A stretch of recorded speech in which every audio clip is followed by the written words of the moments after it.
group had arrived in Western after helping to overthrow the Drassig old bloodline that had been ruling and oppressing the local, well, from what you gather, basically the whole continent. Upon arriving in Western with the army that you had sided with and their leader, Zan Teldore, you were given about a day to kind of go about your business and take care of anything that you need to take care of. So in Togar's case, that meant finding a local smith and kind of trading some tips and tricks and secrets and whatnot, as well as getting a little bit of work done. For a number of the others, that meant visiting the library, known as the Cobalt Reserve, and finding out, well, a number of things about the world and just whatever you really decided to pursue. Yep, I found out nothing. And then in Trogdor's case, that meant visiting the Temple of Bahamut and well, trying to make some sense of the tablet that has been in the party's possession for some time now. Well, some of you may tend to believe may have something to do with interplanar travel, which, you know, might be relevant sometime around now. So, having completed all that, having had your conversations and done your smithing and read your books, is there anything else you would like to do while you're here in Westron? I already bought Starfruit. Oh, there was that. There was that. Leaving out the important parts. Well, how much time do we have left before we're leaving? You're gonna set out first thing in the morning, so not a ton of time.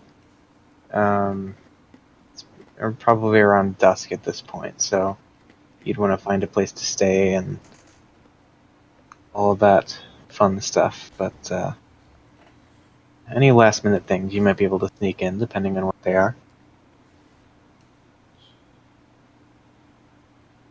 Nah, wait till we're on.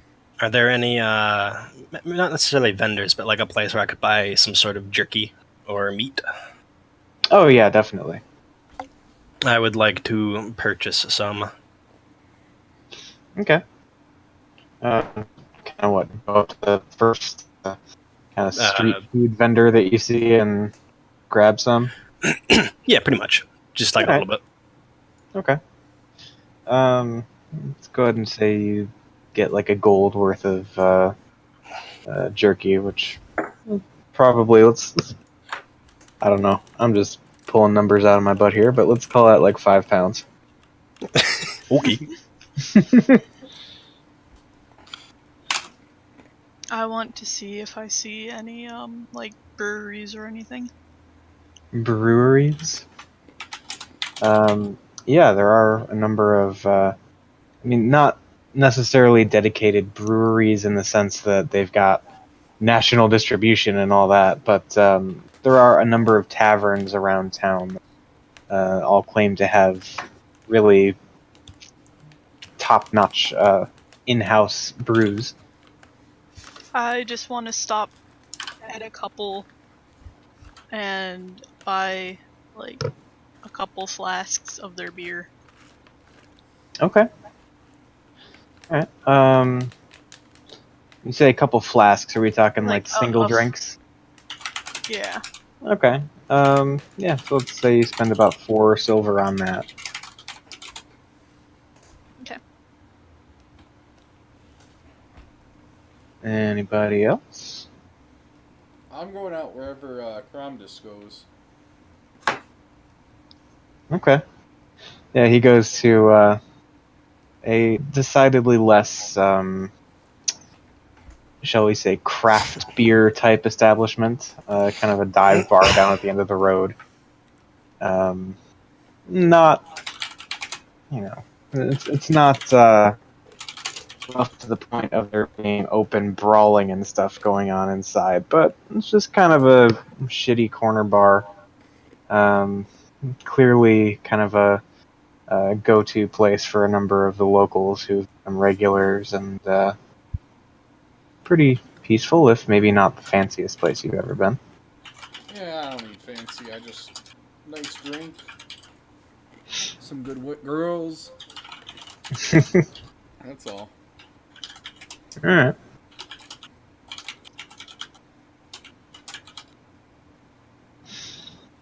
Yeah. So, that goes pretty uneventfully, just kind of shooting the shit with Ramdas, and, again, kind of getting into all of your common ground that you have, being both dwarven smiths, though dwarves from seemingly different, at least different continents, if not something more drastic. Yeah, it's a good, kind of relaxing evening for Togar. Sort of brings back some memories of the good old days, just kind of cutting loose after work back at Thogladar. Mm-hmm. Cool. At the end of the night, I will give him one of my 12 Togarite alloy plates. Okay.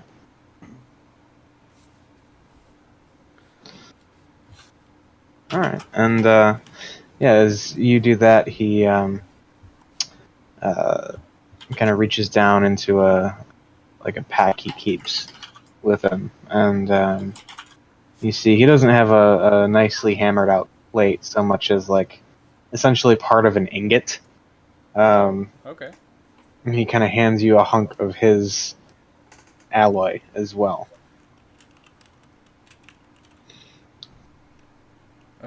What was that alloy? He just calls it cromdite. Okay.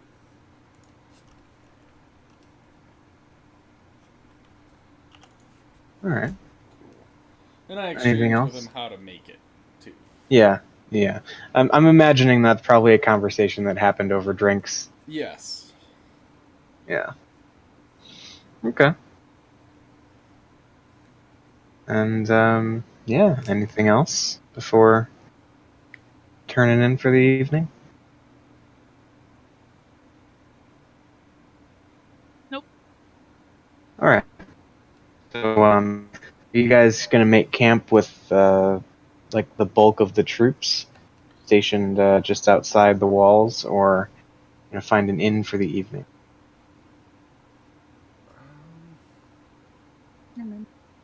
Probably I'm should fine just with camp. being with the troops, yeah. Yeah, because then we'll know when they're leaving. All right.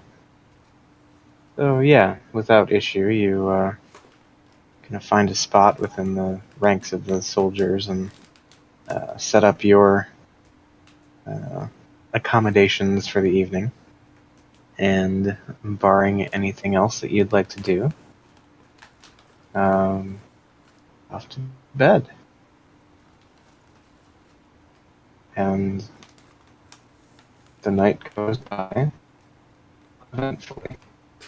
And you wake up outside the walls of Westron as a number of the soldiers have already begun tearing down their small tents and rolling up the bedrolls and just breaking down in preparation for another day of travel. So, as the camp as a whole kind of approaches being ready to roll, you see Zan come walking out from kind of the middle of the camp, kind of making her way toward the southern end of the cluster of troops that are gathered here, and just sort of standing, waiting, watching everyone prepare. And after another few minutes, she sees, her seemingly close advisors or Elven that she seems to keep pretty close to her at all times. They come and join her, and just like that, the group is once again ready to roll. So you strike out south from Western, following a road that just barely kind of cuts through the thick wooded area known as the Bramblewood.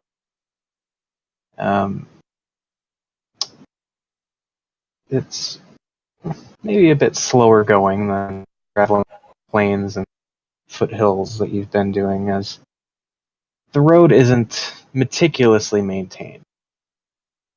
A little bit of small talk and conversation with the troops about reveals that this is actually a reasonably new stretch of road. Just sort of put in near the end of the Drossig era, and well, not a lot of traders have made a habit of coming out this far from the capital. They're still sort of in the process of merging the two halves of the continent together. But as you walk down the road and make your way through the shade of the Bramblewood, everything seems to go by pretty smoothly for the first day or so, which is essentially the only time that you spend within the confines of the Bramblewood. Going into the next day, you make your way out into the plain and travel mostly uneventfully. Toward the end of the travel day, though, you do, as you are, well, I should ask, how are you situated in the collection of troops? I know before you had been traveling pretty close to Zan, but... I still am. Okay. Riding my steed. Yeah, we're all in a group, so. I am, if possible, a rhinoceros. Okay. That is certainly possible. I'll ride Bungo. Oh god, no! Isn't fucking off. Don't turn into a gator. I eat the party. I too will, with Bungo's permission, ride him. Okay, I'll allow it. Alright. So, near the end of the second day out of Westrun, as you round a corner in the plains, you are kind of able to see around one of the sparse stands of trees that there is a large, seemingly bestial form that seems to be collapsed in the middle of the road. You're still somewhat far away, and so the question to you then is, how would you like to proceed in this circumstance? About how far and how big? Well, as you round the corner, it's probably still a couple 100 feet away. Looks to be more or less on par with the size of, say, a horse. I'm gonna keep my eye out. Left and right, up and down. Or, well, not necessarily down, but yeah. Never know. Alright, so for that, go ahead and, since you're actively checking your surroundings, go ahead and make a perception check. What does it look like again? What you can see from here is essentially just a large furry mass. You can see there are what look like hooves on the couple legs that you can see, and it's kind of just it's lying on its side kind of in the middle of the road, as though it's collapsed or something to that effect. Can I see if it's alive? From 200 feet? I mean, like, can I approach it? Sure. I'm gonna hop off and run and hide in the woods. Okay. As Togar is wont to do. Alright. Out of curiosity, there are actually a couple different stands of trees. Would you like to hide off to the right or to the left? Which way do we come around the corner? Which is the inside? The inside would be your right. By the way, am I hiding with him? No, I hopped off you and. Okay. He's So I'll hiding go with to the the rhino. inside of it. So to the right. Okay.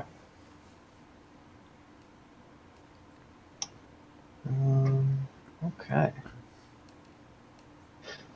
So, Togar darts off to the woods, and Maya then begins to make her way up toward the... I am doing it cautiously. Okay. Cautiously, keeping an eye out for any signs of movement or trickery or whatever.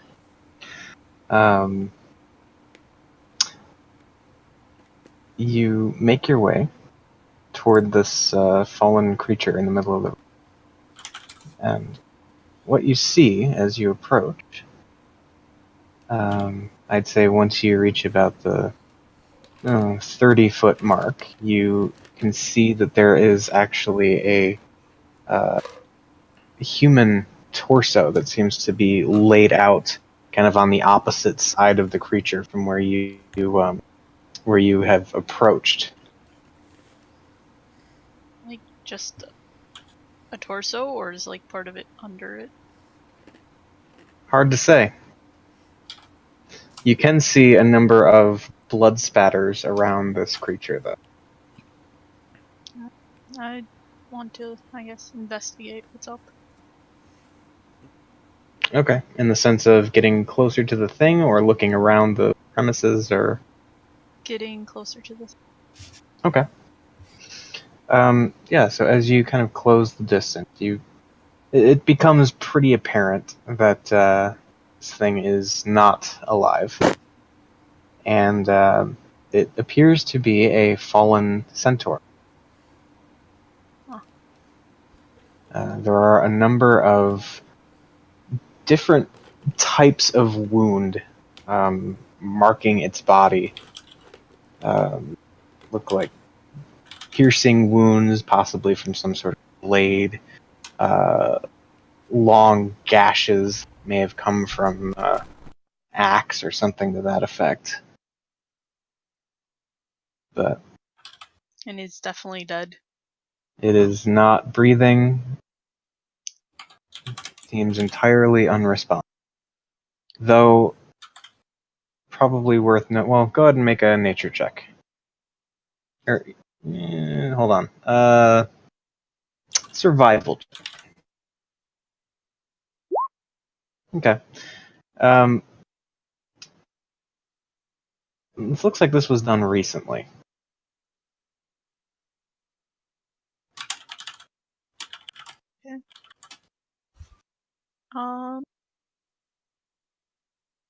Can I, like, trot back to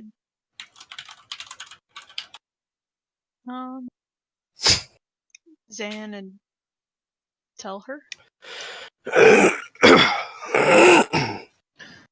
Yeah. So, alright, in the meantime, you've been doing that and Togar has been kind of running off to the side. How about Trogdor and Bungo? What are you guys doing, if anything? Sticking with the group. The group meaning Zan and the soldiers? Yeah. Is there like grass? Yeah. On either side of the road. I'm gonna wander off to the side slightly and just start eating grass Okay. and look like an actual rhino. Alright. Angels in disguise. Okay. So, Togar, as you have kind of made your way over to those standard trees, and you're kind of looking on from that vantage point. I'm lagging. Yeah.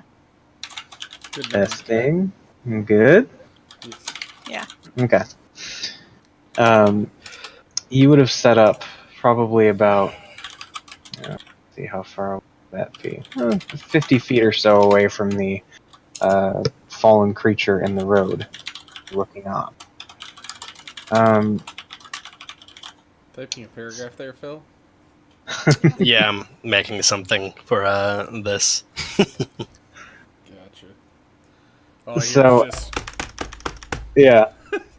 So Sorry, as fucking you're mechanical boards. as you're looking on, is there anything you'd like to do, or basically, what are you doing as you're standing there watching from the? I'm trying to keep an eye on everything around, just to see if I see, maybe people lying in wait. More specifically, checking like directly behind me, as in the past I've been dumb and not seen what was directly behind me. Okay. Yeah, go ahead and make a perception check. All right. All right. So yeah, as you get a little bit deeper into the tree stand, you can't really see much out by the road. Like behind any of the rocks or anything that kind of dot the roadway. But deeper in the wooded area that you are standing in, you do hear this like, heavy, almost kind of labored breathing, like. Right. I'm going to cast invisibility on myself Mm-hmm. and move closer. Okay.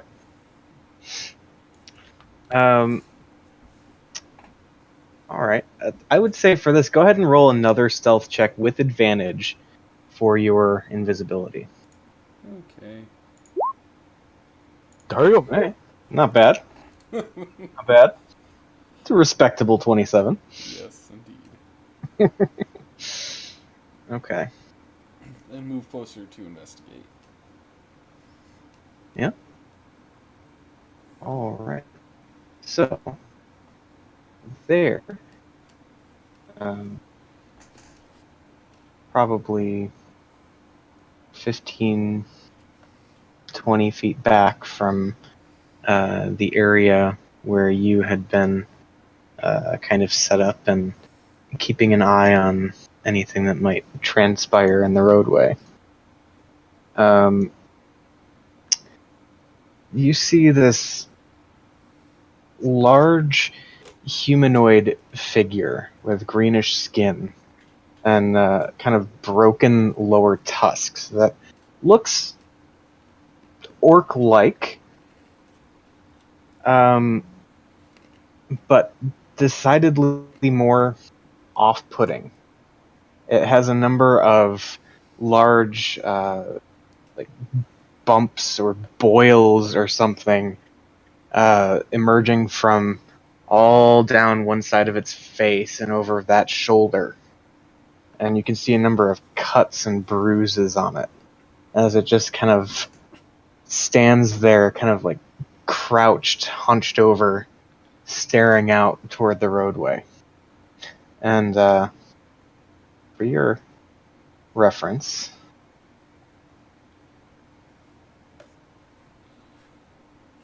Oh. yeah, and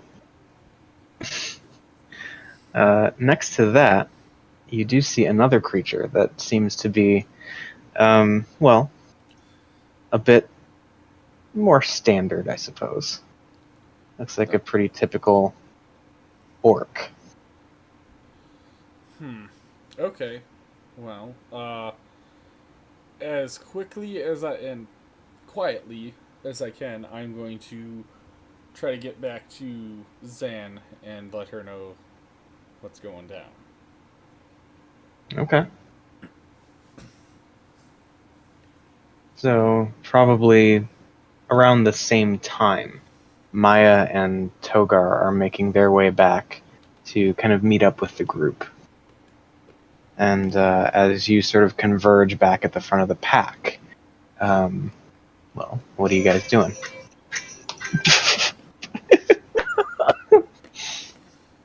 Suddenly, a bard appears playing a jolly, raucous tune.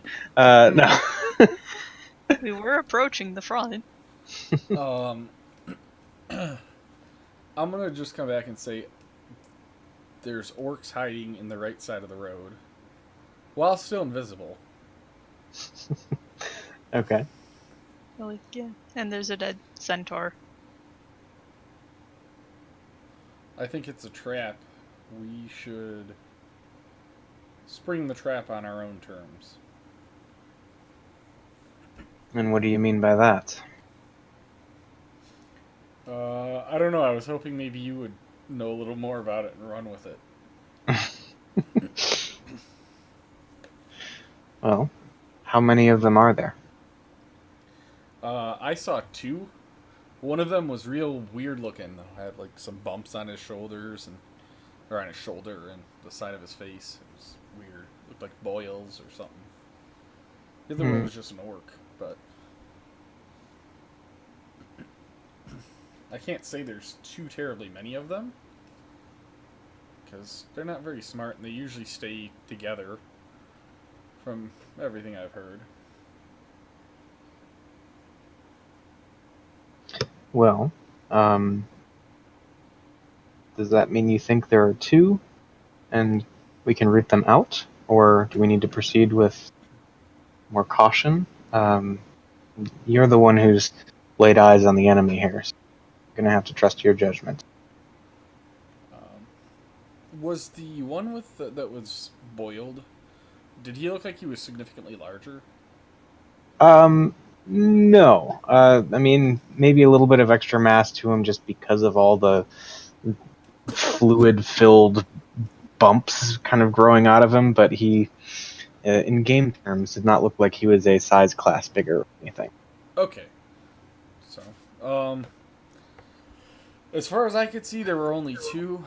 They may be waiting across to the other side of the road as well, but at most four, so I guess we could flush them out. Alright.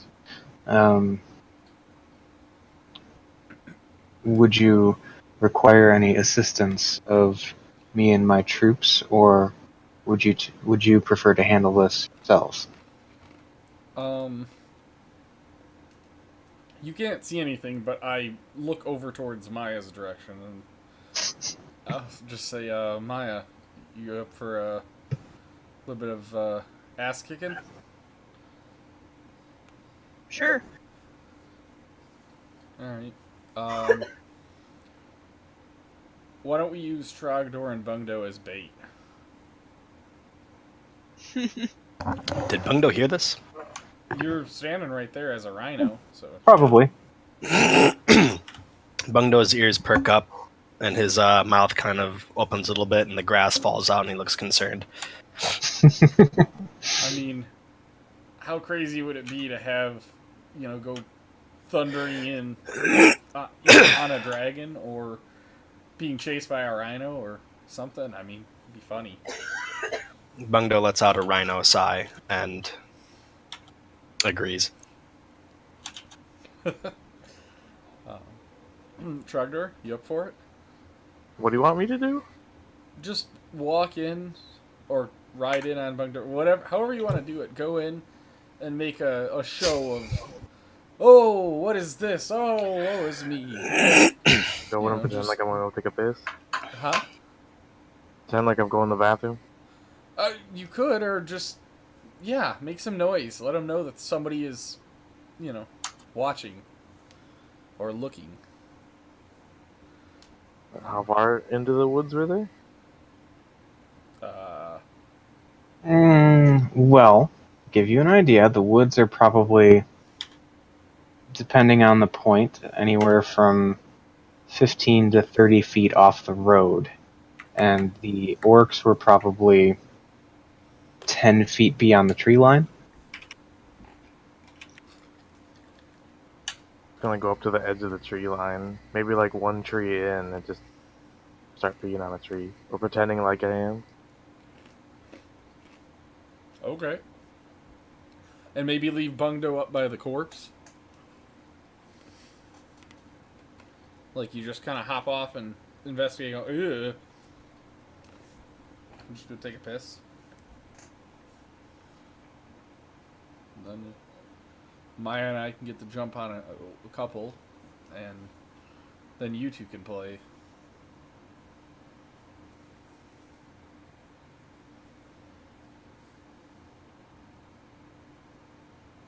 I begin walking over to the tree. Bungdo goes over to the corpse. I go jump back in the woods. I hide behind Trogdor in the woods. How bloody is the corpse? Togar, I mean. Oh. Okay. The corpse is pretty torn up. It looks like, I mean, well, hearing that there were orcs, it makes sense that a band of orcs pretty much laid into this now deceased centaur. Bungdo dips his horn in the blood. Okay. Does someone want to put the blood on me like war paint? I don't speak Rhino. Oh, okay.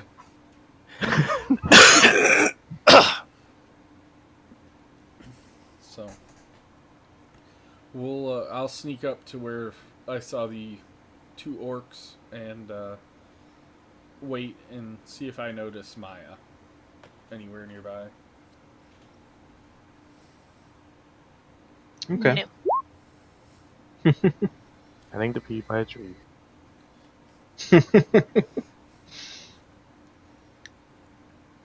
Alright, let me refresh this real quick because it's being dumb. At any time I see them start to charge, I'm stabbing the, or not stabbing, hitting the the one with all the boils on him. I'm gonna throw Okay. a hand axe at him. Fair enough. There's the thing I want to do. Okay. I mean, are orcs evil? Like, pretty much always. I'm a dwarf, I don't like orcs. I mean, I'm just saying in this, like, those kinds of orcs in this world. Well, Like, is this more of a Lord of the Rings orc? Like, are there Lord of the Rings orc or, like, Elder Scrolls orcs? Or... I don't they probably fall more along the lines of Lord of the Rings orc. Okay. Some are good, like some half orcs are not bad. But in the grand scheme of things, dwarves really don't like orcs in this setting. Yeah. So, Okay. Let's get this set up.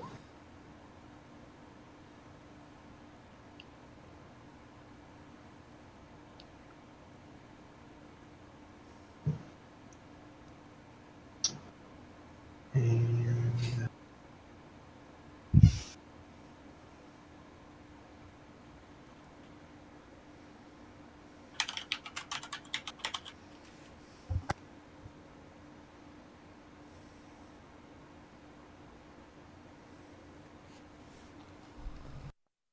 all right, Phil, you should have a new character sheet that you can work with there. Oh, Phil the Rhino, right. Oh. Is it in the PCs or? I'm not sure where it would have ended up actually, but it's a rhino.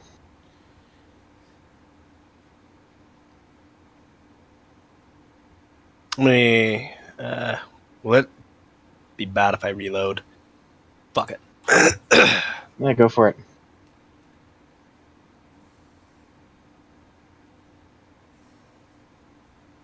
Okay.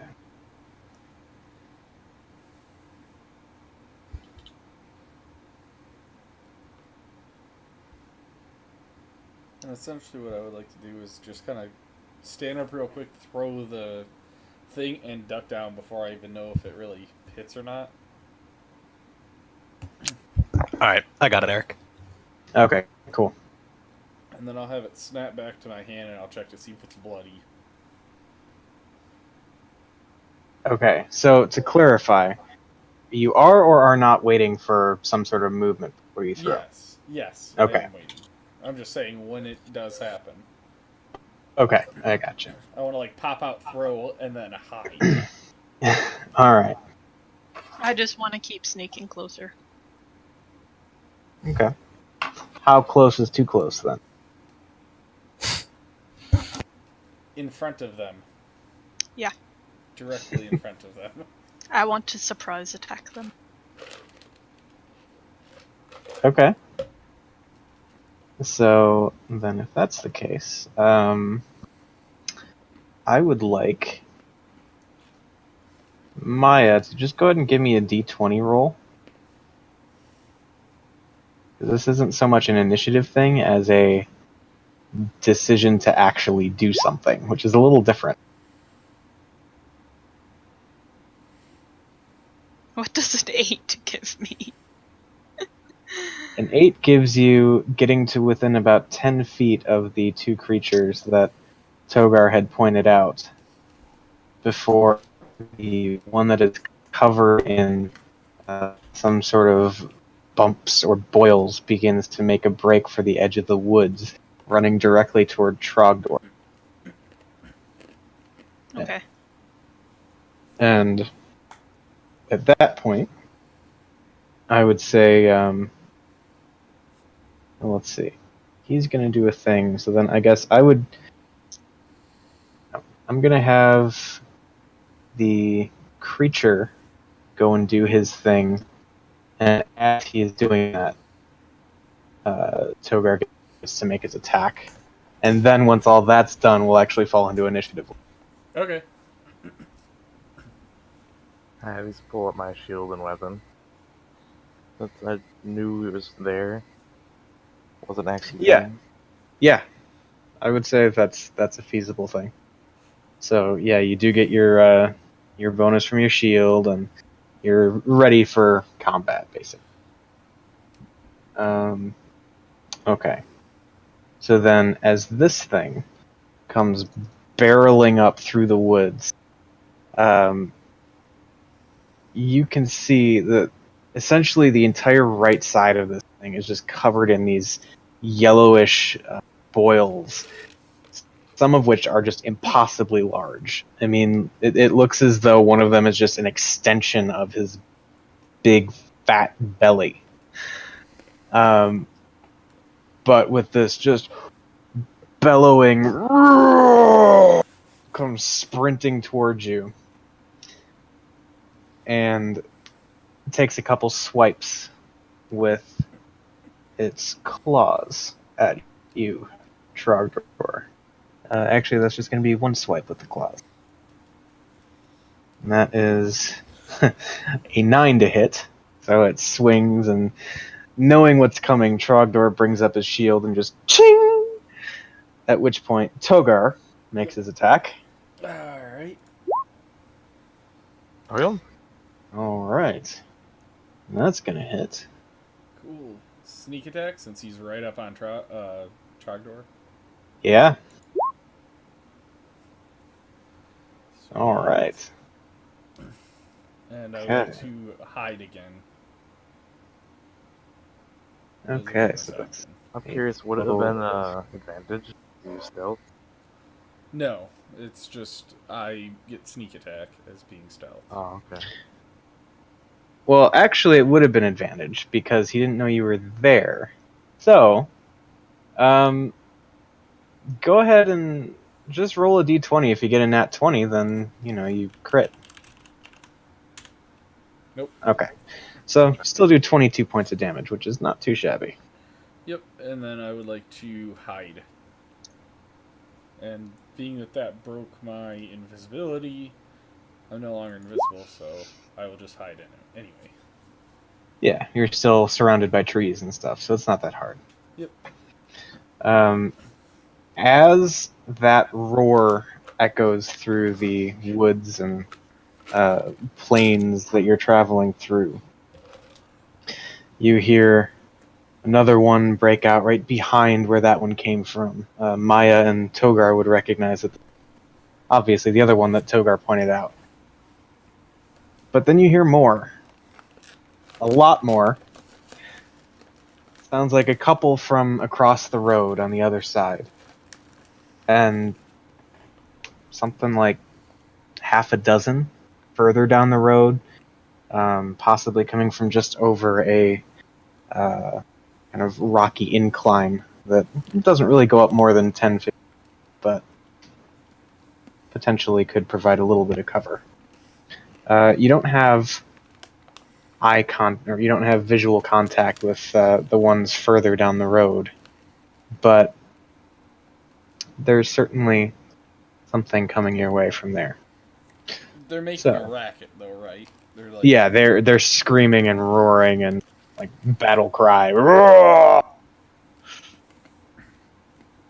all right. So, all that being said, Togar, it is now your turn. What are you doing? I'm going to attempt Is to the- get. Oh, what? Sorry, is the turn order supposed to be populated? Partially. Because mine's just blank. Yeah, same here. Oh, that's because reasons. Like that. Okay, cool. Thank you. Woo! Damn, I rolled good.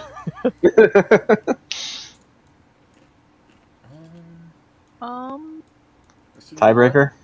Why is Togar higher than me? Because it's dumb and doesn't take your dex into account. What is your dex? 20? Yeah, you're first. That's what I thought. Let's try that again. There we go. Okay. So, Maya, what are you doing? Well, I'm gonna go and attack the one in front of me. So, close in the 10 feet that I have left, right? You'd have to spend 10 feet of movement because it's difficult terrain. Yeah, essentially it's Yeah. 5 foot space. Well, yeah. Close Where's in my steed? 10 feet. Where'd you leave your steed?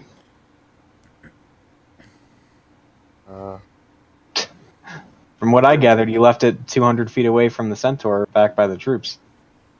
Oh, I didn't realize it was that far. No, that's fine. I guess, I'll wait until my turn. Yeah, so I'm gonna move my 5 feet, Mm-hmm. 10 feet, and I'm going to just whack it Okay. really hard, All right. but not really. You're gonna whack it really accurately. Yeah. Yeah. Okay. And yeah, you just come running out of the woods, kind of blindsiding this thing. Just kind of turns at the last minute, like smack right across the face. I want to smack it again. Smack it again, you do. Well, wait. Let's see. Oh, so close. You almost smack it again, but this time it is ready, and it nearly catches your quarterstaff as you swing it. Disgusted, I'm gonna kick at it. All right. And as you kick this thing, you, like a kung fu movie, you just send it flying back into a tree, and you hear this nasty as it just kind of ragdolls against the trunk, sliding down, not moving. Okay. Then I'm going to spend the rest of my, I guess, 35 movement to go towards Trogdor. Okay. I don't know how far the other thing is. I can't see it. You can't? Can you see you? There we go. It's just that the other things were so big. Okay. Here's the orc thing. Yeah. So it's what, 20, 30, 40. Okay. Okay. Cool. Togar, what are you doing? So if I were to come out here, that'd be what, 5 foot or 10 foot of my movement? Call it 5. Okay. And then is the rest of the area, like this square or anything like that, are those all rough terrain or are they regular? No, as long as it's not like dense trees, it's going to be counted as regular. Okay, so I'm gonna go 5, 10, 15. I'm gonna stop, turn, and throw my hand axe at him. Okay. And because I'm sharpshooter, hopefully that would counteract any negatives. Mm-hmm.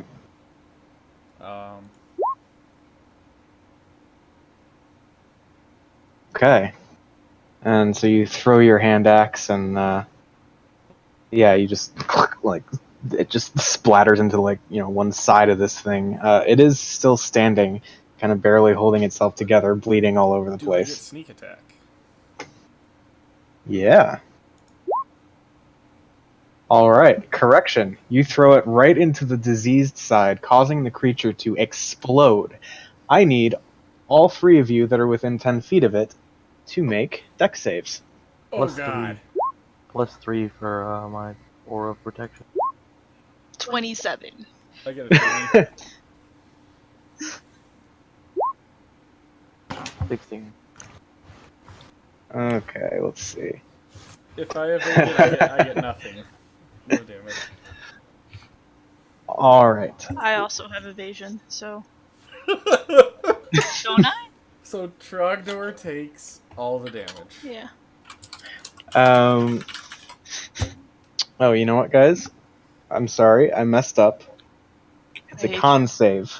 Oh. But we can take your natural rolls and just add your con modifiers. 19 then. Okay? Mine's a +2. Okay.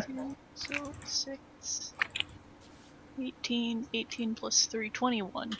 Okay. But I don't have evasion, so. Okay.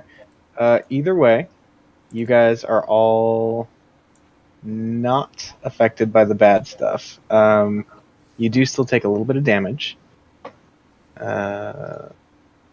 Roll for that. Damn, I wish I could have evasion that. That would have been cool. Okay, so you all take 9 points of... Oh, well, not all of you. You take 9 points of poison damage, but those of you who are resistant to that kind of thing take 4. Loser. I don't think I'm immune to anything. I think you're resistant to poison. Yeah, Am I? you're a dwarf. You better be. I don't have that anywhere, I don't think. I'm pretty sure this has come up before. Yep, there it is. I have advantage on saving throws against poison. And I have resistance against poison damage. There you go, that's what counts. Okay, so I take So, 4. yes, you take 4. And the thing does explode and just kind of slump over what's left of it. You. Okay, so I have 10 more movement. Shake it off with my reaction. I have 10 more movement, so I'm gonna go 1, 2, and can I hold my bonus action, or basically I want to yell for Bungdo to run towards me. Just say, Bungdo, come on, and I'm gonna try to grab a hold of him and jump on as he runs by. Okay, I'd allow that. How? You're Do like I hear him? half the height. What are you grabbing onto? I'm yelling for Bungdo to come, like, basically I'm yelling at you to Come on, Bungdo, come here. Let's go. We gotta go. Run. How are you getting on a rhino as a dwarf? I'd allow a dex check. But what is he swinging himself onto? Like he can't just grab a loose flap of skin. Like a I 5 mean- foot vertical jump. I'm fairly strong, so. Maybe an athletics check to jump on.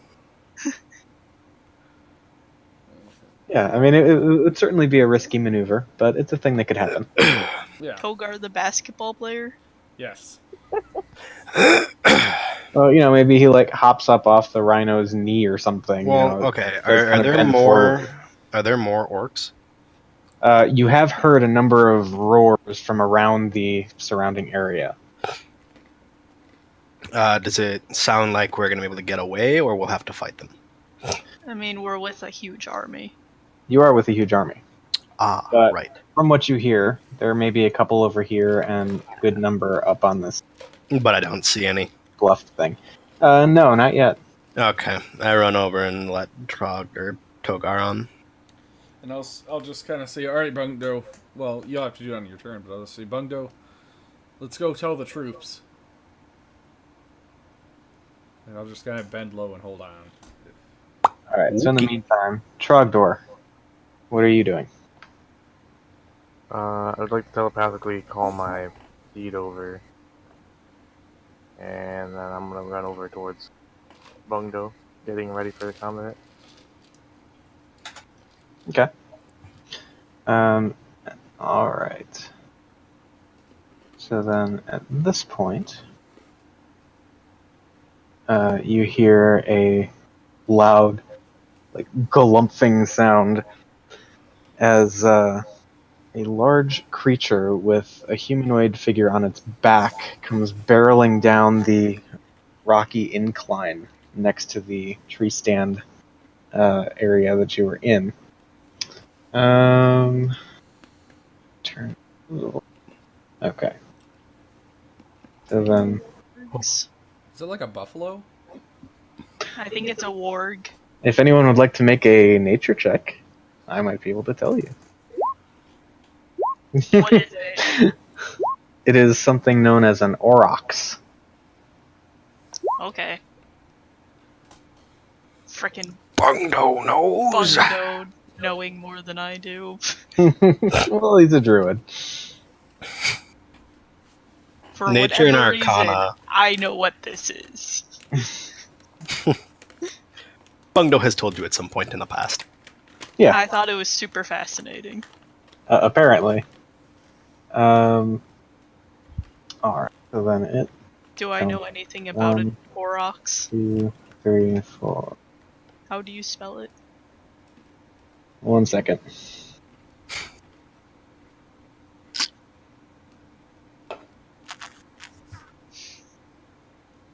What are its strengths and weaknesses?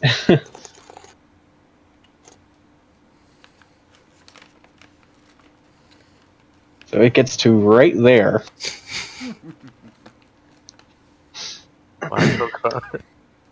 Just passing me by. Wait, should I move my token to pick up Togar, or have I not been there yet? You've not been there yet. Okay. Alright. So then, what you nature lovers would know about Auroch is, essentially, they are large, like oversized goat-like creatures.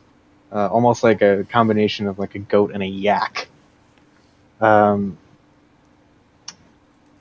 They're a commonly used mount by a number of, orcish races or goblinoid races.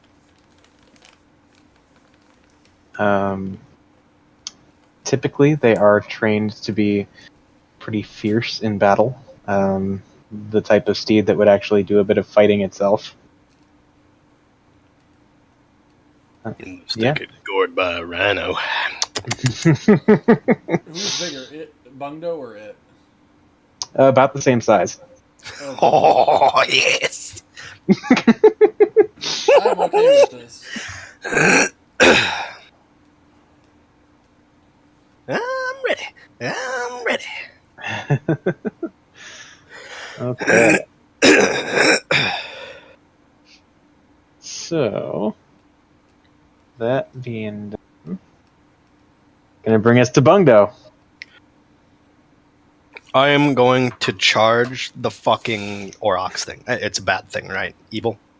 We're fighting seems it. like a Orc bad on its thing. back. Yeah, I charge the fuck out of it. Okay. Don't smash me. Okay, charge it. It's the gore attack. Okay. Speed is 40, so that's what? 8 squares? 8 squares. And can I move diagonal? Yeah.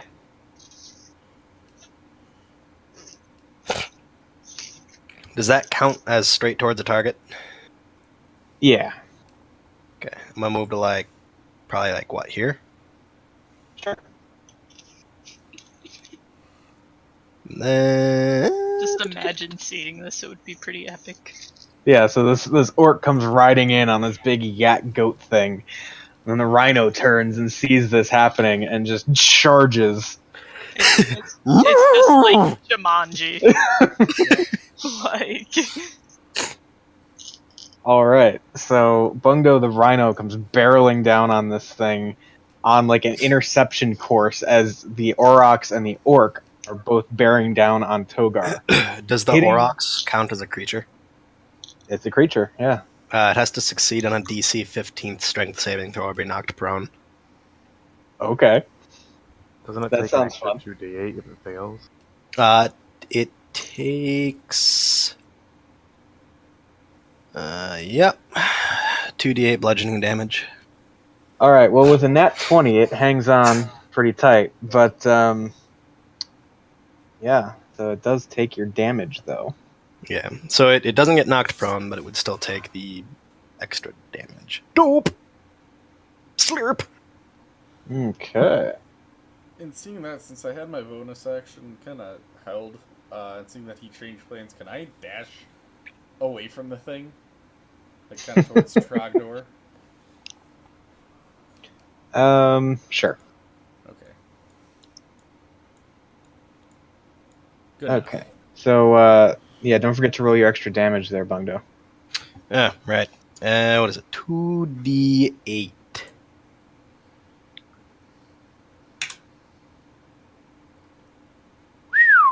Fuck off.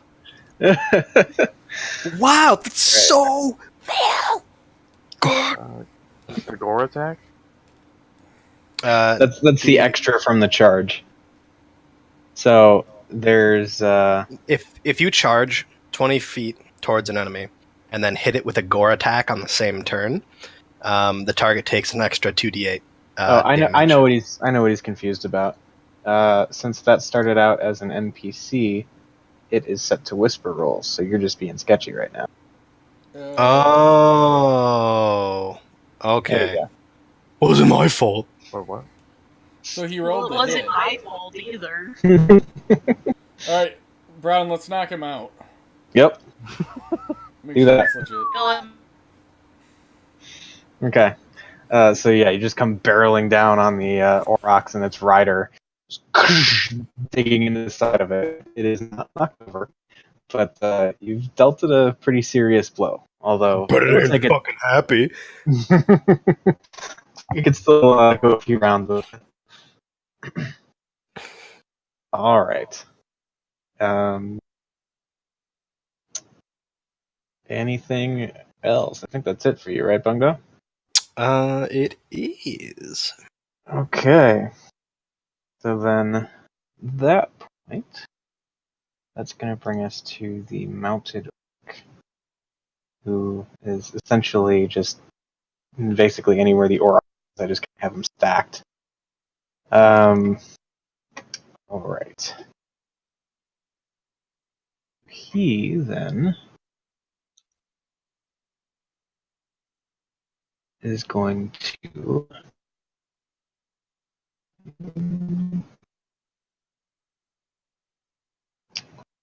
kind of lean forward on his aurochs and take a pair of swings with the long sword that it is brandishing. Right. That is 1 and 2. Okay. So the first attack hits pretty hard. You take 21 points of slashing damage. Duh! What? Alright. The second one, though, whiffs, as somehow you're able to move your big, bulky rhino form out of the way. Ambidextrous rhino. Okay. And then at that point, a number of other orcs come rushing into view from various places across the battlefield. So you've got another pair that show up in the woods, being the lumbering, infected-looking one here as well.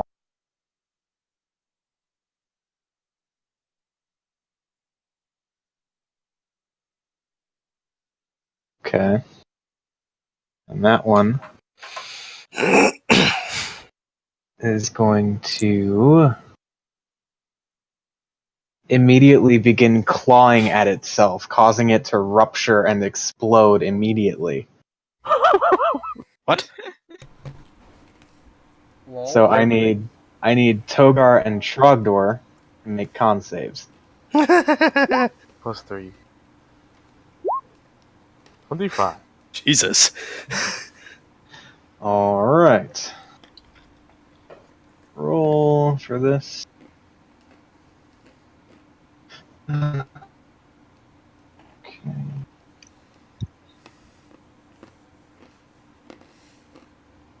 Alright. So, Trogdor, you take a total now after reduction of 5 points of poison damage. Togar, you also take 5 points of damage because of your resistance. However, you are also now considered poisoned. Unless you're not immune to the poisoned effect, are you?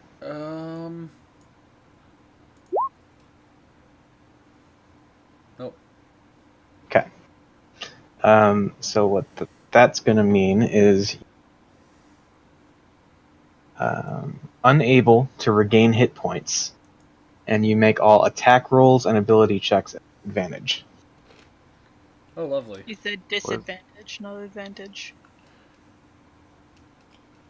You cut out for the dis. Wasn't he supposed to have advantage against the poison? Ah, that's true. Womp. Oh, yeah. Okay. Yeah, remember your shit. 11. Never mind. Well, it's an 11. Right. Okay. Still never mind. Okay. So bear that in mind. And this guy's gonna come barreling out, and this dude, by the way, is exploded, so he's gone. Then, number of other orcs make themselves visible first time. And come clamoring down the hill Oh, buddy. to... You can only get about that far because rain.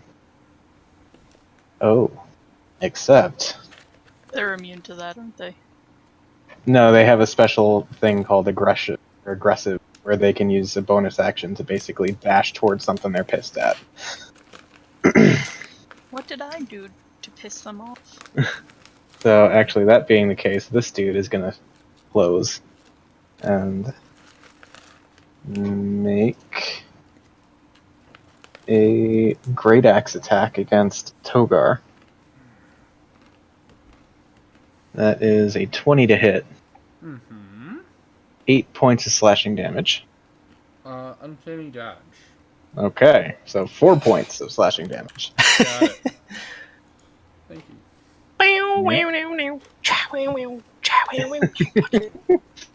Okay. So he's gonna use his aggression to get there. He's gonna make a Great Axe attack on Bungdo. That is a 17 to hit. Hits. 15 points of slashing damage. Okay. Oh, did you take your 21, by the way? I'm at 13. I don't know how to change his, so. Oh, is it not showing up for you? Well, it shows up. I have 45. Jesus, I just accidentally clicked it and it like did something. It's okay. If we're going at 45, then I'll. It's your. Can you I'm see fine the with- green bar right now? No. No. All right. There's your problem right there. That. Either way, I was at 45, took 24, so I was at. You took 21. Sorry, 21, which Yeah. meant I had 24 21. left. There you go. That makes Um, sense. Either way, And so- I'm at 13. Well, if you took 21 and now you're taking 15. Yep, so I'm at 13 left. It's 9. What? 24 minus 5, and then the 10.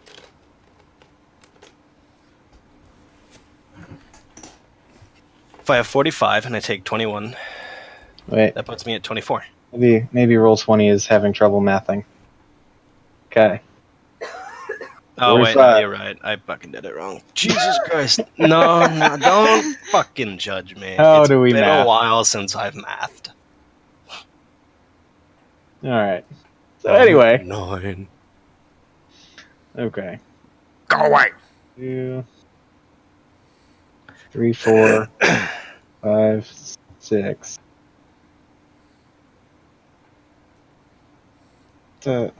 I'm sorry, drunk. I'm not, officer.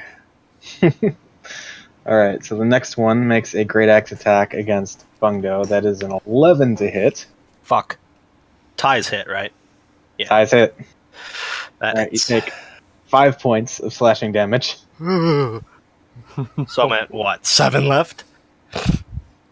4. I'm kidding. 4. No. I know, it's fine. Okay. Sorry, that was a bad joke. I shouldn't.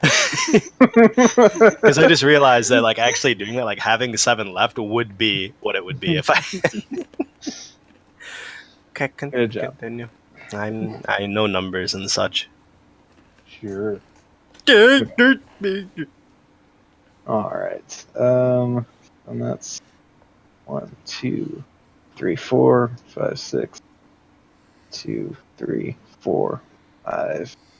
Great Axe attack on Bungdo the Rhino. That is an 8 to hit. Ha! My hide deflects it like titanium. Oh. Alright. And then 1, 2, 3.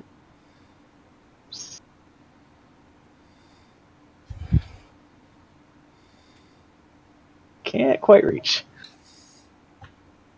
So he's going to end right there. And that will bring us back to the top of initiative with Maya.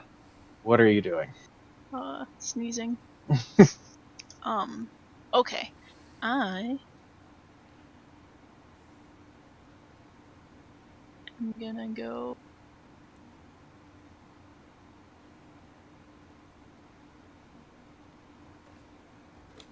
I have no difficult terrain, right? I think that's right. Boom! I went around without coming within a square of all of them. Nice. I could just make it there. But I'm gonna go here instead. Okay. Yeah, because what? 1, 2, 3, 5, 6, 7, 8, 9. And attack this guy. Okay. Is he diseased? No, this one doesn't seem to be covered in boils or anything, so... I still don't want to touch them. Oh. So, with your quarterstaff, and you kind of lose grip on it for a moment as you kind of just thump off of the armor that this orc managed to throw together. Your staff isn't far; it just kind of clatters down to the ground. Well, abandoning my staff. Okay, that 18 is going to hit, and 9 points of damage. All right. So yeah, dropping your staff, there's a momentary look of you just kick it, and it reels back. It is still standing, but you've done a good bit of damage to it. I'll punch it. Okay, as you do that, you feel this as you feel like you may have just fractured ribs to a point where they reached back into the thing's heart and pierced it, and it just and collapses down to the ground. Damn! Oh, not even the lungs. The heart. Gosh. I'm a beast. But not like It's the them. movie Kung Pao where he just punches a hole in the guy's stomach. Okay. Well, he's collapsed on the ground. That he is. Can these things stand? Like, should we leave their bodies out? Because I feel like they can't stand on top of them. Or maybe they can move on them. I don't know. That's up to you. But anyways. Take that into account for next time, because they're already gone. Think of grapes being crushed. I mean, when Maya kills one, pretty much. Well, that's my bonus action, so. Alright. Steph's on the ground. Yeah. Okay, so Togar, what are you doing? Alright, gonna disengage. Come over here. Hide behind Trogdor and say, Trogdor, get him. And then I'm gonna look over at the jackass over here, at Bungdo's side, and I'm gonna throw a hand axe. Okay, disadvantage. Oh yeah, right, Well, either way, that's not going to cut it. And I'll just say, I don't feel so good. And then just turn and blah! And that'll end my turn. Seems about right. Okay. Go ahead and make another con save. You can save from this at the end of your turn. With advantage? Yes. With +3. +3, so that's 14. I think I saved with that before.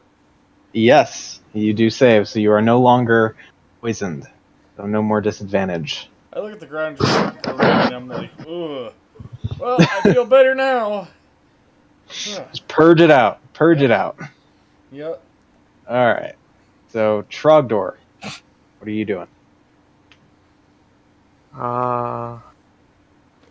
My new skill. Cast it at 2nd level. I want to cast it at the bottom too. And I want to command them to grovel unless they want to be slain. Damn. Sounds like Melkar. Okay, so that's a pair of wisdom saves. Wisdom. 14. Alright, so the first one actually does seem to shake it, but the second one is like immediately just drops his sword and is like down on the ground like It sounds ends its turn. Does that mean it skips this turn? essentially for this, yeah. Okay. Okay, so I will mark that one as not doing anything. Incapacitated. Yeah. Incapacitated. Okay. Is that it for Trogdor? I'm gonna move. Or wait, let me see what bonus action.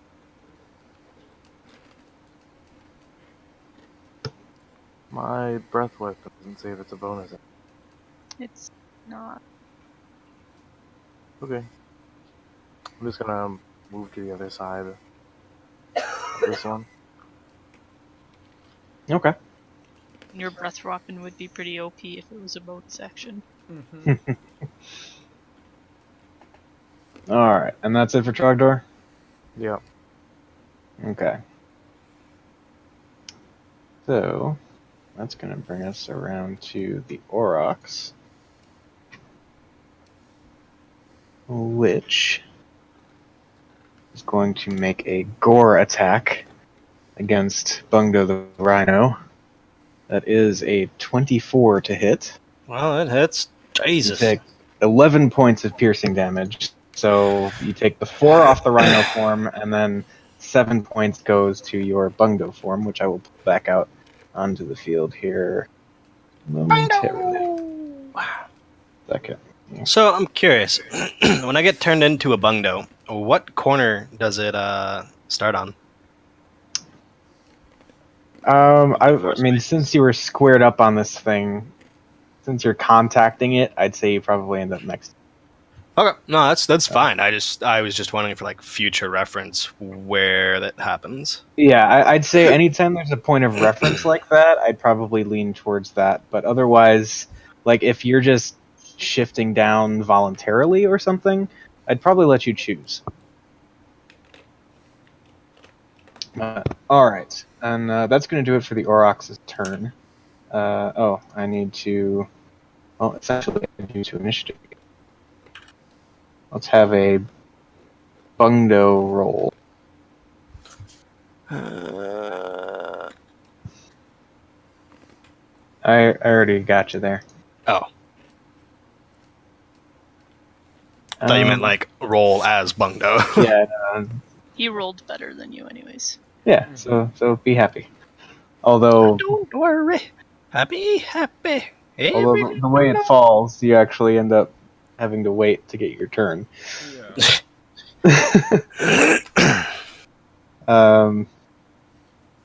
I would say you could move. You could take a turn when you were going to this last cycle. So that would put you up right now. So Bungdo, what would you like to do with this kind of in between turn?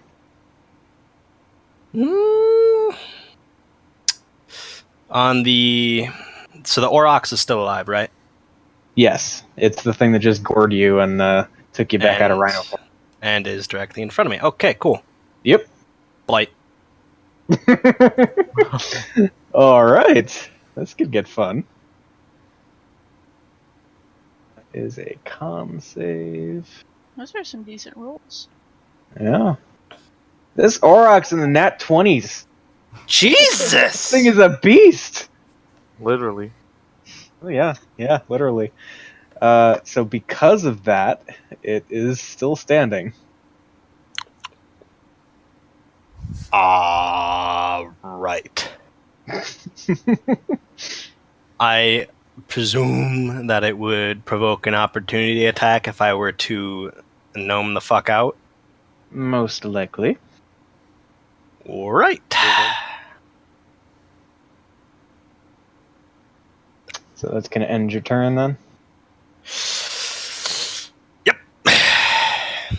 But, All you right. know, Bungdo yells out to the party, well, I could use some bloody help over here.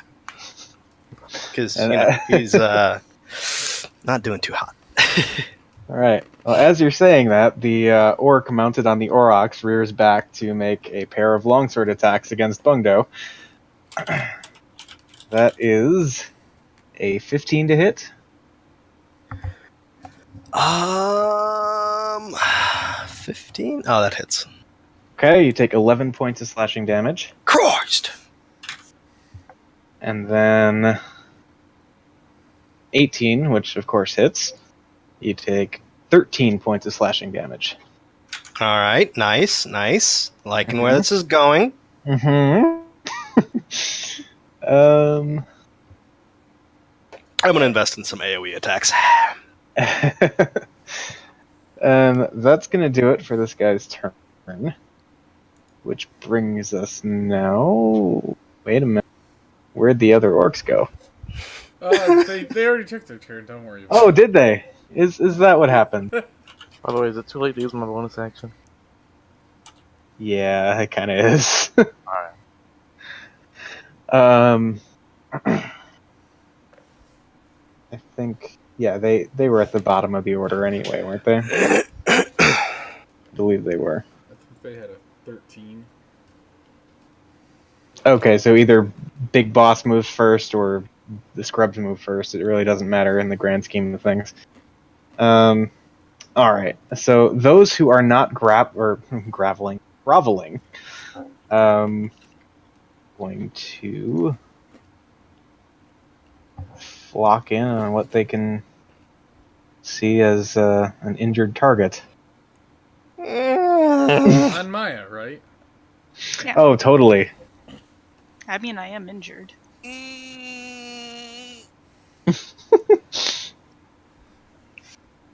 Aren't you glad you came today, Phil? Indeed. That's what you get. No, I'm just kidding. Why is this not showing up where it's be showing? There we go. Okay. So, this orc swings its great axe at Bungdo. That is a 17 to hit. Alright, 12 points of slashing damage. good. Continue. What else? Come on, Continue. that can't be all you're gonna throw at me. Carry on. I still have health. This one Not for closes. long. Swings with his great axe. Cool. That How is much? a. It's actually a 10 to hit. Okay, I block it with my face. Wait, what's your AC? 12. Oh, Then okay. you don't get hit. Yeah, you're fine. Exactly. That's why I'm saying I can block it with my face. Okay. It can't He has a penetrate very my face. sturdy 'cause- oh, face. Yes. Very sturdy face. Alright.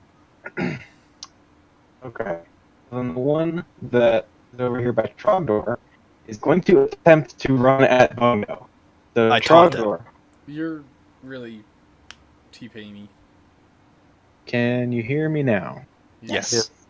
Okay. Additionally, I would like to taunt the one that's about Okay. to charge me. Well, before it charges, Trogdor, go ahead and, if you'd like, use your reaction to make an opportunity attack. Unfortunately, they have an AC higher than 11, so misses as the orc. It still misses. I just move.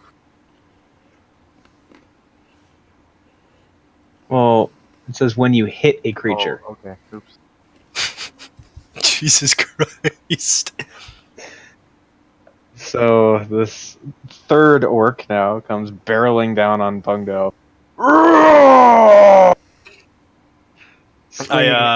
lift up my robe and shake my gnome ass at him. But only until he gets dangerously close, and then I, try not to die. So as you turn around and you're shaking your gnome ass at the orc, you just hear, "Arrgh!" And it like stops and kind of half-heartedly swings and misses.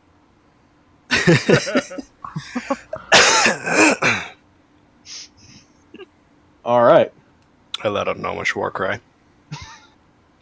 What is that? Maya. You just fart? I forgot what we determined that was. A kazoo. Maya, what are you doing? Well, I will head here to attack this one. Okay. No, I lied. I'm gonna attack this one. Okay. And since I have abandoned my quarterstaff, I'm just gonna punch it. Oh! Oh! Oh! So Maya, Nat 6! Maya comes flying in out of nowhere with a punch, just like shattering the lower jaw of that, just slumps down to the ground after one shot. Damn. Oh. Well, then I will turn towards this one and attempt to do the same thing. All right, Pretty damn close. pretty damn close. All right, so yeah, drop the one, turn around, smack the other, and you see like a large portion of like shattered tusk kind of just fall to the ground. Yeah.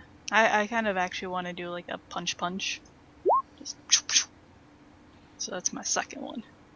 All right, and as that little piece of shattered tusk falls to the ground, the orc kind of follows it down with his eyes for just a split second, looking up to see the fist flying at his face once again, and just and that orc slumps down to the ground.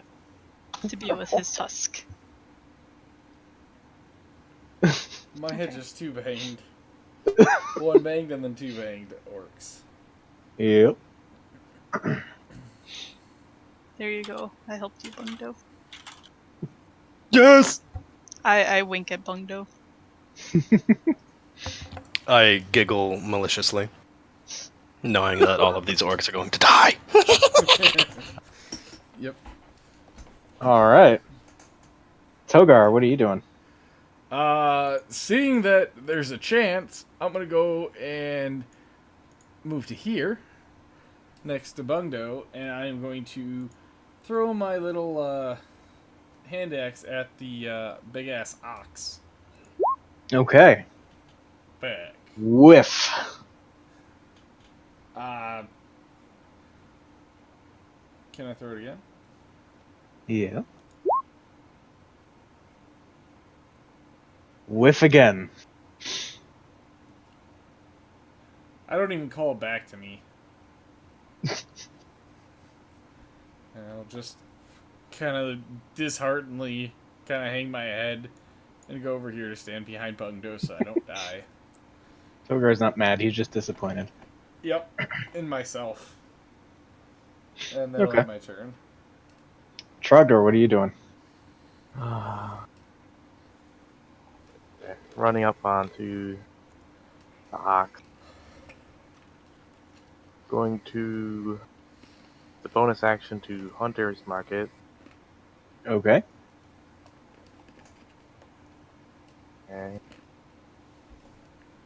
smack it. Does an 11 hit? An 11 just hits. And so with that, Trogdor comes running in with his mace and slams it down on the thing's skull right between the horns. And there's this nasty as the top part of the skull just caves in. Fuck, sorry. And the thing's mouth just kind of lolls open. And it wobbles a little bit. Back and forth before eventually just collapsing. And let me see how the guy on top of it fares. He falls underneath it. He does not fall underneath it, but he does fall prone next to where it would have fallen. So I'd say he is now about there. That thing's down.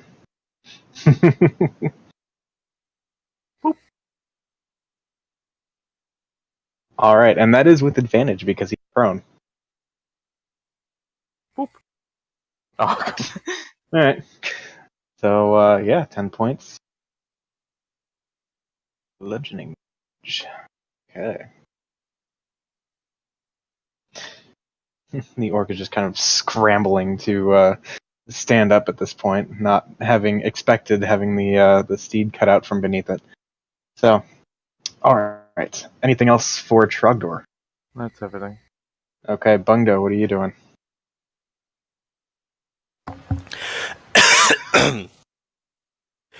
I'm going to... Oh, shit. No. Evidently, you can scroll and it changes the amount of health.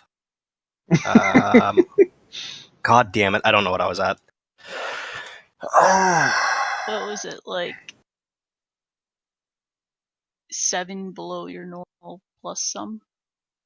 No, it was 7, and then Bungdo took a couple hits. Yeah, that's what I said. Let's see. So you 7 plus some. Yeah, some. So you took an 11. You took 13, and you took a 12. I think, is that about right? 36, 43, so 31. That'll do. Okay, I'm gonna cure wounds level 3 on Okay. myself. And then use a... Wow, what a fucking heal! And then I'm gonna bonus action a healing word myself. Fuck this game. Okay. What's these rolls? Well, at least you have 24 more health. Wait, is that 6 total or 6 plus 6 plus 6 plus 6? 6 plus 6 plus 6 plus 6. Yes! That means I'm at 55 health! Alright, I'm gonna stand there and keep taking damage for people. Okay. As this itty bitty gnome. All right. So that's gonna bring us to this guy.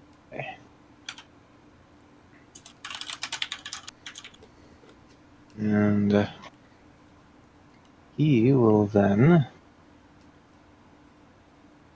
take his longsword, instead of wielding it with one hand like he had been, takes it up in two. And starts swinging away at Trogdor in blind rage. 23 to hit. That hits. And that's a crit. Okay. So, first one, that 23, you only take 6 points of slashing damage. -1. -1. Crit, you take... Let's see. How did the math work here? That is...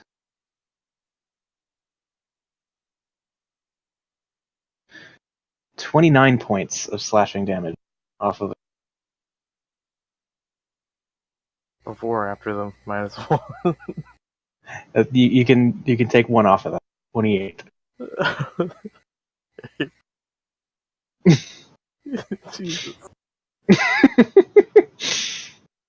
And that's going to do it for his turn. Which we'll just say the scrubs go at the bottom. So then they...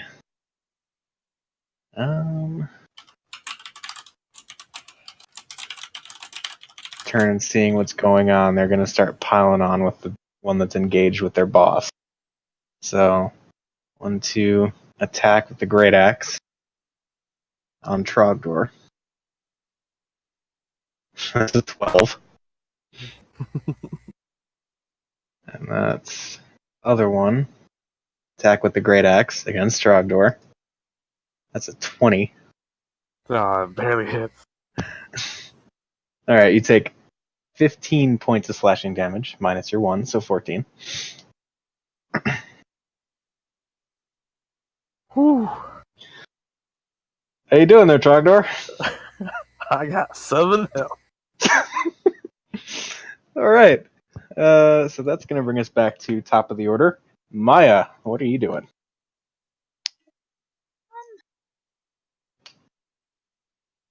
She cracks her knuckles and is looking for the next person to fight.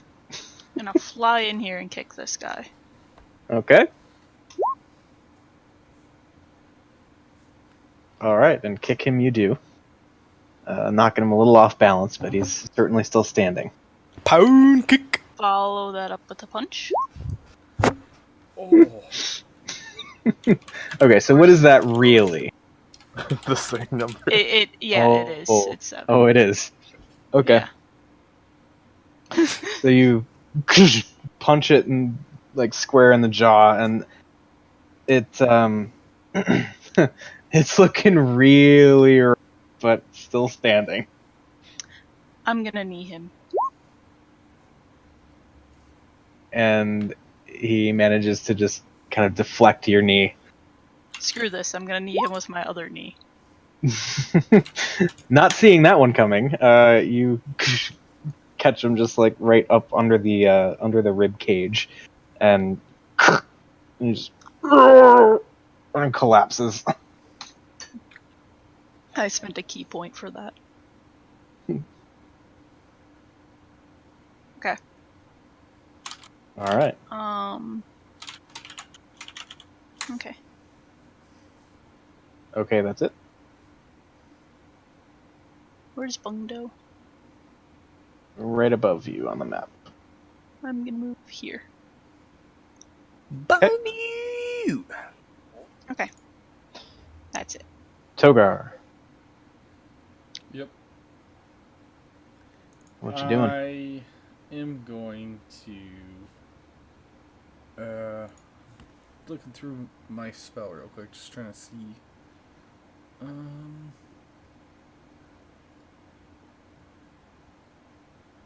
Okay. I'm gonna go ahead and look at Big Boss Man over here. And I'm gonna say, hey, you wanna hear a joke? And I'm gonna cast Hideous Laughter on him. Fucking wood. Okay. Wisdom save. What's the DC on that? 14. 18. Fuck. So either way though, as you're trying to induce the hideous laughter, it just kind of looks over at you and goes, ha ha ha.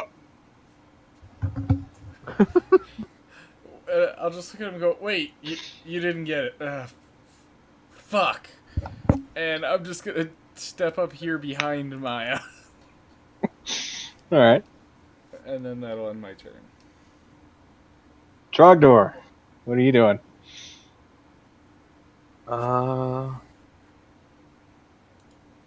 Use my bonus action to transfer that hunter's mark to the boss.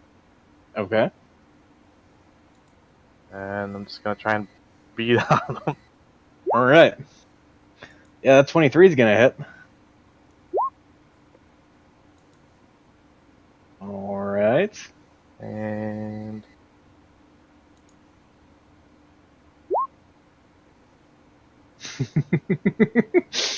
Okay.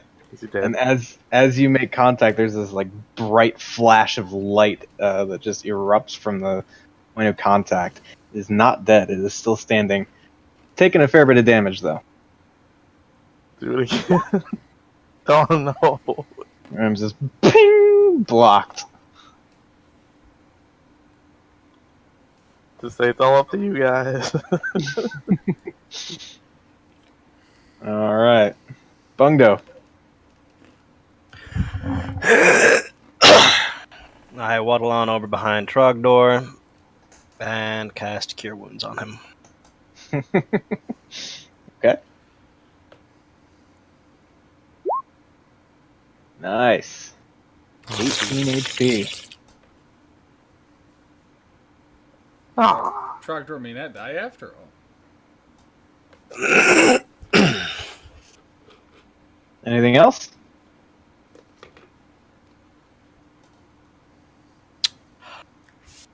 Well, I can't use a bonus action if I moved, right? Yeah, you can. Well, I'm going to Healing Word him. There you go. Slurp. Some call him Bungdo the Priest.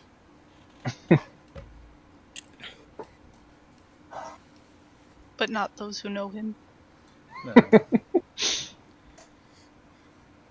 Those who know him call him Bungdo the Pyro.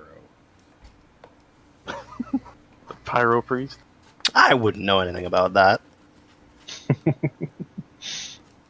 All right.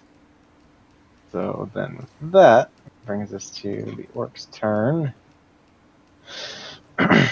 So big fellow with the long sword is going to make a pair of attacks. Once again on Trogdor. Oh, Not on me. First two-handed swing. Oh, that's only a 14 to hit. Ooh. Ooh, and that's a 19. Oh, barely misses. So, swinging, can't seem to connect.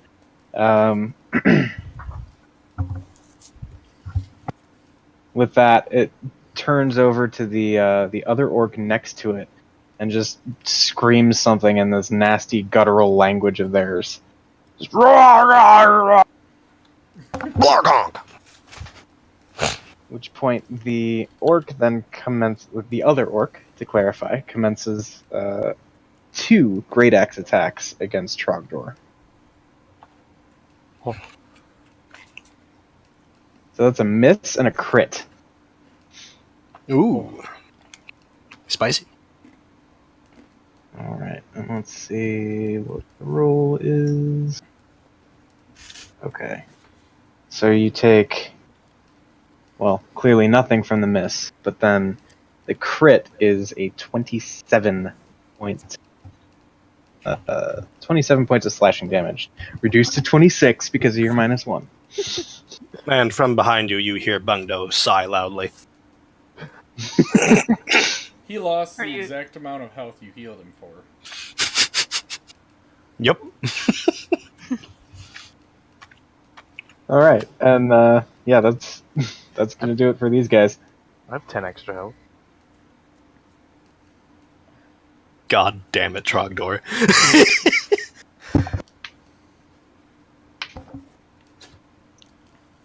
At least you kept him up. Mm-hmm. This is true. Oh, yeah. Bungo's good at keeping things up. I'm just gonna keep mowing through these scrubs. Maya's the Dustbuster. Once again, punching it Oh. Punch it, you do. 1 point away from crit. Jesus! Maya MVP. It's still up. Still up. Just barely. Punch again. Miss. Sidekick. Hit. Crumple. Okay, I'm gonna spend my other point and attack the boss. Okay. Okay. Alright, and that does make contact and kind of knocks him off balance. He is still very much standing. Minimum damage. How many of these scrubs did I kill so Like far? All of 4. them? I think it's more than 4. It's probably more than that. I think it's like 6? Or something. I'm just mowing them down. Punch, punch, punch, punch, punch, punch, punch, punch, punch. Kick. Yeah. Kick. So, I assume that's it for Maya then, yeah? Yep. Alright, Togar, what are you doing? Tired of everything I do failing, I'm gonna walk up angrily on this guy and just try to stab him in the back with my hand axe. Okay. And stab him you do, or whack him, or whatever it may be, with kind of oddly shaped hand axe. Alright. How do you want to do this? I'm gonna angrily stomp up and just, while he's got his back to me, because he just got hit by Maya, I'm gonna just walk up and just, jump and jab it into his back. And go, for the love of God, can I hit something today? And I'll just stab him, and then he'll just drop. Yeah, the rest of you just hear this voice. You can't see Togar behind the bulk of this orc, but you just hear him, for the love of God, can I hit something today? Just, and the orc's face just goes blank, expressionless. There's starts coughing up gouts of blood, and eventually just I used my reaction to back up so I'm not hit by the gouts of blood. okay. And it just keels over as you see Togar's kind of ridden the thing down with the hand axe still in his hand. Bungdo finds this comical I'm gonna and stand laughs there- maniacally. Yeah, I stand there and I look and I go, shit, I didn't mean to do that. Okay.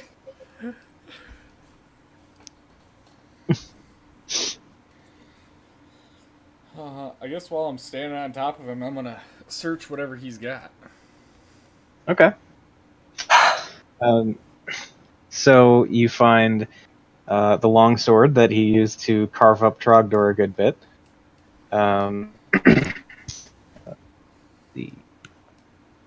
He also has on person a set of chainmail, Alright. a shield that's strapped to his back,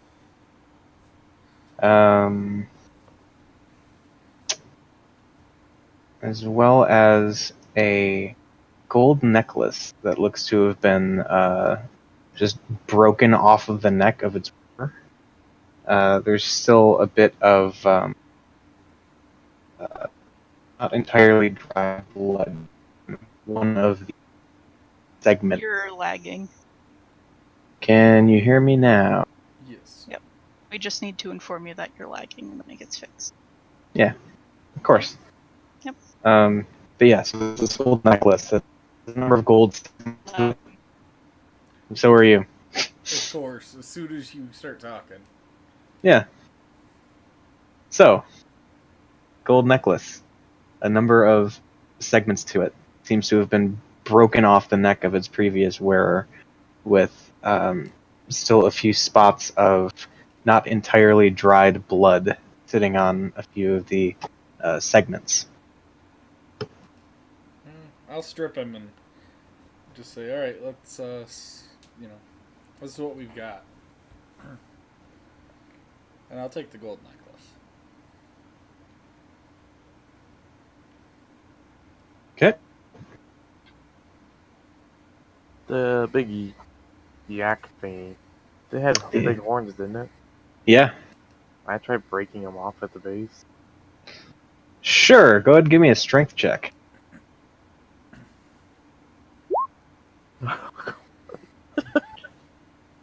It's tough. I mean, so Bungdo would like to assist him. I would like to assist him too. all right. So I'll let you choose here because the thing actually has 4 horns. Got 2 large ones that kind of curl back on themselves, and then in front of those there are 2 smaller ones that kind of just come to points, kind of running parallel to the larger ones that curl back. Which would you like to go for? It? Are you going to try for all? I would like to try for all of them if possible.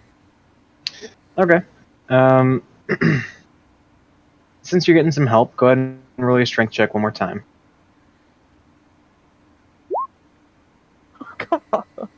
You managed to snap the little ones off. It's not necessarily the prettiest thing, but yeah, those big ones are stuck. Can I try to kick them off? Or can I At the risk of this turning into some kind of like kung fu movie parody thing, you can certainly try. Bungdo would like to perform a flying turtle kick. The trick is he actually turns into a turtle. Oh, I'll kick both of them. One kick for each. Okay. As Bungdo inadvertently may find himself sitting on a horn, Oh god. Maya does manage to kick one of them off somehow. Ta! I hand it to Trogdor. How big is its horn? Alright, so I'm going to take a quick picture here. Show you. So bear in mind that this creature, and I'm going to put this in Discord chat just because it takes a while to get stuff in Roll20. But this creature is the size of a rhino, Oh, jeez. and you're looking at the big horns. It's like a rhino horn size. Yeah, maybe even a little bigger than a rhino. Bungdos.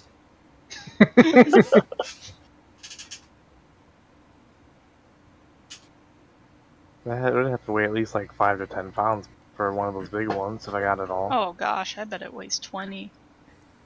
Have you ever felt a horn? I bet it weighs 21. 21.5. It's 6. 22, going once, going twice. 22. 22.5. 23. Anyway. 30! 22 point pie! Okay, sorry. Delinquents. So you do now have a massive aurochs horn, as well as the 2 smaller ones that you can see kind of jutting out the front. How do you spell Aurochs? It is AUROCHS.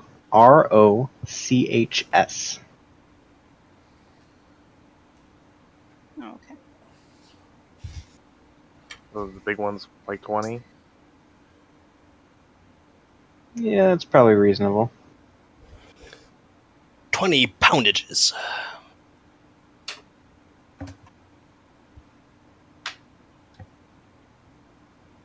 And then a small one, like 5 or 10?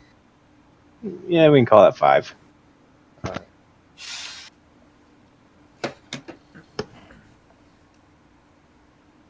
My steed here yet? Yeah, as the death blow is struck, you see, like, as the orc falls down, gushing blood, the platinum drake comes kind of clawing its way along the road up right behind where the fray is. Or anybody else coming on their way too? Like You don't see any. Yeah, you don't see any movement. I mean, you. they seem pretty content to watch you take the thing down, and looks like you had it pretty well under control. So. I mean, seeing that we're done, are they on their way now or no? Yeah, I mean, you can see him kind of still looking on, like, oh, is that it? But after a couple minutes, they do. Well, not a couple seconds, they do begin making their way up towards you. They weren't impressed. I'd like to heal myself. Okay.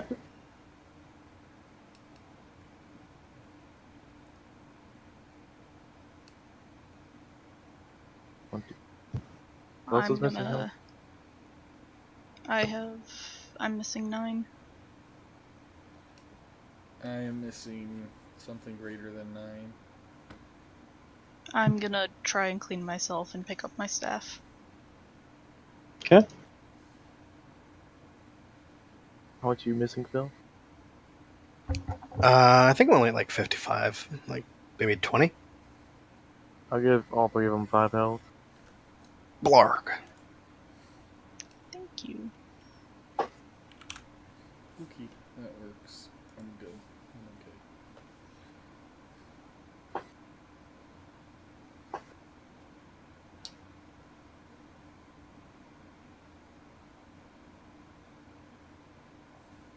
okay.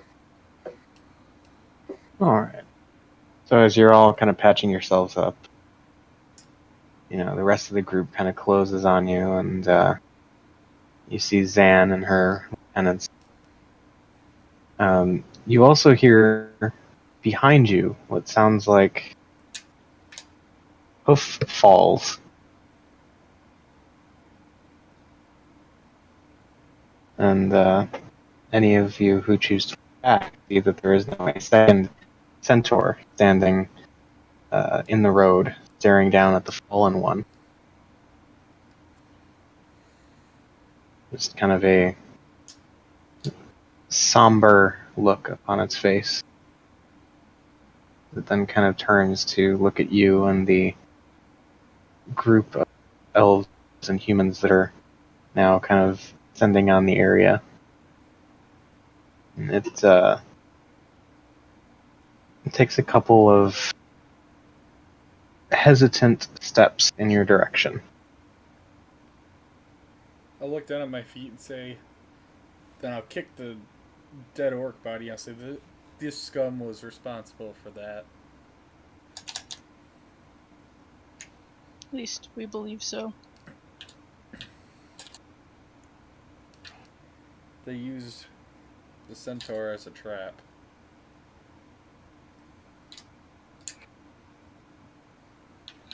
The centaur kind of addresses the group, not really focusing on any one person.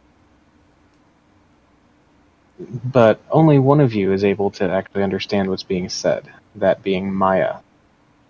In Elvish, the centaur simply says, "Thank you." You're very welcome.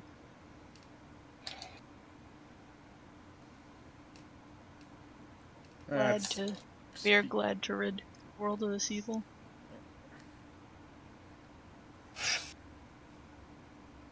Gives a light nod. And seeing the waves of people now descending on the area, heads uphill toward where the larger portion of the orcs had descended from. And standing there, you see now 2 or 3 other centaurs standing up on the ledge and kind of just gazing down at the scene that's unfolded here today. The dead companion of theirs, strangers who took on the now dead, bleeding out orcs. And they all just sort of turn and silently venture out into the deeper wooded areas just off the road. I nodded at them when they looked at me. If they looked at me. Yeah.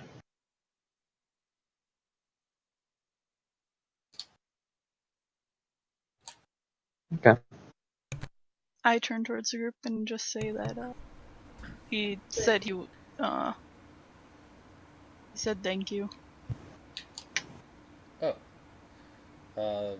Should we get the centaur off the road? Probably. Alright. So I guess I'll walk over and grab a leg and try to drag it in this direction. Okay. So I kind of want to drag it over here into the, just off the side of the road. Mm-hmm. All right. I would say, you're able to. It turned into an issue. You'd have plenty of help there to get the job done.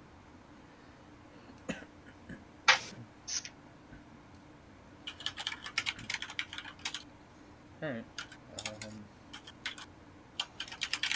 Did I detect any magical anything from any of the stuff that we looted off the guy? The orc? Go ahead and make an Arcana check.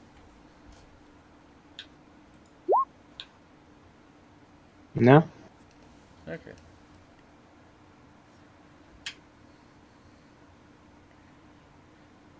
Well, once that's done, I'll just approach Zahn and say, we found this, does this mean anything? And hold up the gold chain.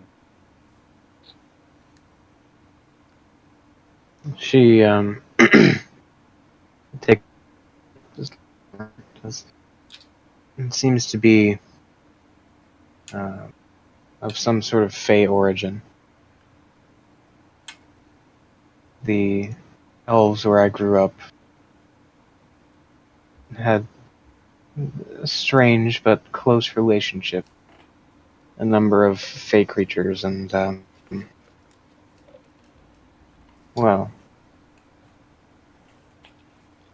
I don't know that this has any particular significance other than representing another fallen victim of this horde that you slew here today.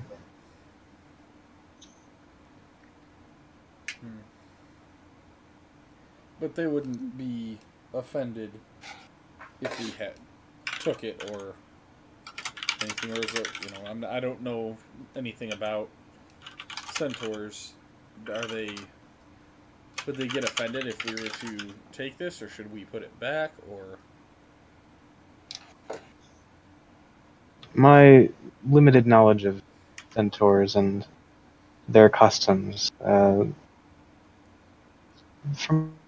what I've heard, they tend to leave the past in the past.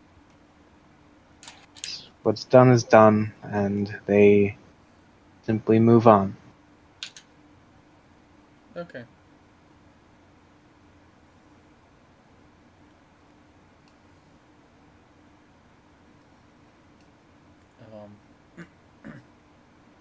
So, do you need healing or some time to recover? As though some of you may have rather serious injuries, though I believe I saw some healing magic being thrown around as well.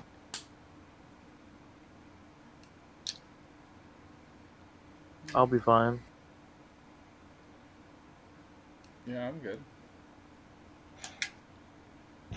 Yeah, we should be able to move on. If you say so.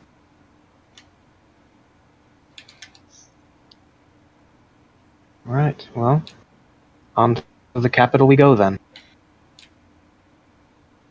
And she kind of gestures back toward her lieutenants, who then begin barking orders back to the column of troops that have been following you this whole trip. And you continue on for the rest of your second day out of Westeros, the rest of which goes uneventfully. And that's where we'll pick it up next time. Aww.